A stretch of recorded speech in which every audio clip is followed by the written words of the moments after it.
Om Swastiastu. Assalamualaikum warahmatullahi wabarakatuh. Perkenalkan, nama saya Ninyoman Dewi Asih dengan NIM 151420032, kelas 2A, Program Studi Pendidikan Guru Sekolah Dasar, Fakultas Ilmu Pendidikan Universitas Negeri Gorontalo. Di sini saya akan menjelaskan materi tentang demokrasi. Demokrasi berasal dari bahasa Yunani, yaitu demokratia, yang berarti kekuasaan rakyat. Demokrasi berasal dari kata demos dan kratos. Demos yang memiliki arti rakyat dan kratos yang memiliki arti kekuasaan. Demokrasi menurut para ahli. Menurut Aristoteles, demokrasi ialah kebebasan. Karena hanya melalui kebebasanlah setiap warga negara bisa saling berbagi kekuasaan di dalam negaranya.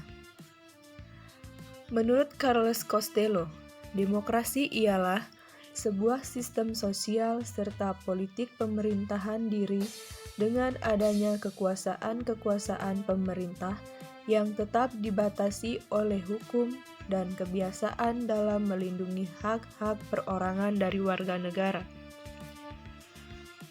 Menurut Abraham Lincoln, demokrasi ialah sistem pemerintahan yang diselenggarakan dari rakyat, oleh rakyat, dan untuk rakyat. Sejarah demokrasi. Sistem demokrasi telah ditetapkan di era Yunani kuno. Melalui sistem tersebut, rakyat akan terlibat secara langsung dalam proses pengambilan keputusan yang menyangkut keberlangsungan sebuah negara. Seluruh perkara kenegaraan wajib dibicarakan terlebih dahulu dengan rakyat. Di zaman sekarang, terutama di Indonesia yang memiliki penduduk hingga lebih dari 200 juta, demokrasi langsung takkan mungkin diterapkan.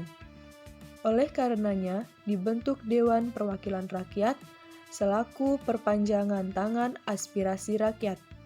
Kondisi ini kemudian memunculkan adanya istilah demokrasi tak langsung. Indonesia sendiri pernah menerapkan demokrasi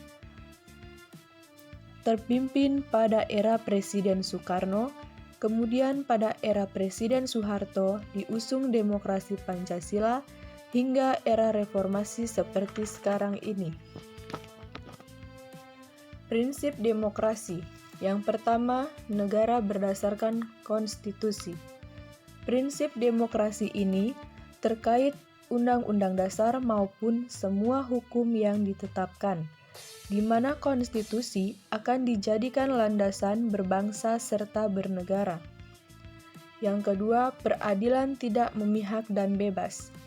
Pemerintah takkan dapat campur tangan dalam proses peradilan karena adanya sistem peradilan bebas.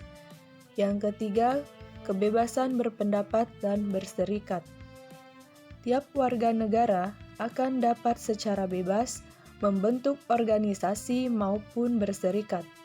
Warga negara juga tidak akan dibatasi haknya dalam mengeluarkan pendapat selama disampaikan secara bijak. Yang keempat, penegakan hukum dan kedudukan tiap rakyat sama di mata hukum.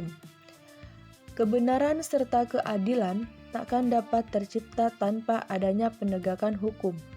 Penerapan hukum sendiri tidak boleh berat sebelah maupun pandang bulu. Yang kelima, jaminan hak asasi manusia. Sistem demokrasi akan dapat berhasil jika dibarengi perlindungan HAM.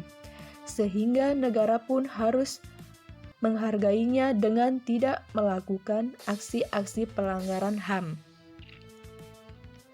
Macam-macam demokrasi. Yang pertama yaitu demokrasi langsung. Sistem pemerintahan ini akan turut melibatkan rakyat secara langsung, terutama dalam proses pengambilan keputusan seperti pada penyelenggaraan pemilihan umum. Yang kedua, demokrasi tidak langsung. Pada sistem pemerintahan ini, warga negara tidak akan terlibat secara langsung dalam tiap proses pengambilan keputusan. Sebagai contoh ialah keputusan yang dirumuskan serta ditetapkan wakil rakyat mulai dari DPRD, DPD, hingga DPR. Sekian penjelasan tentang demokrasi. Om Santi Santi Santi Om. Wassalamualaikum warahmatullahi wabarakatuh.